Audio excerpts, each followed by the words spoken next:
வணக்கம் மின்னல்களே. பெங்களூர்லேருந்து சென்னைக்கு இன்றைக்கி திரும்பியாச்சு.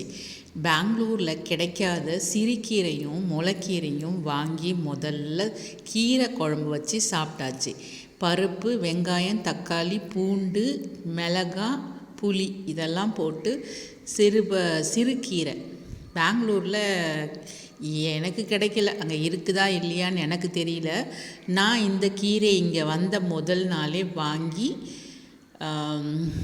குக்கரில் தான் செஞ்சு கீரை கடைஞ்சாச்சு. இன்றைக்கி எங்கள் வீட்டில் சென்னையில் இருக்கிற வீட்டில் சுட சுட வெள்ளை சோறு, சிறுகீரை கடையல், புடலங்காய், சிறுபருப்பு, தேங்காய் அரைச்சி விட்ட கூட்டு, அதுக்கப்புறம் உருளைக்கிழங்கு ஃப்ரை. இதுதான் இன்றைக்கி எங்கள் வீட்டில் சென்னையில் எங்கள் வீட்டு சமையல். இது சென்னையில் ஹஸ்பண்டு ஒர்க் பண்ணுறாங்க, பெங்களூரில் பையன் ஒர்க்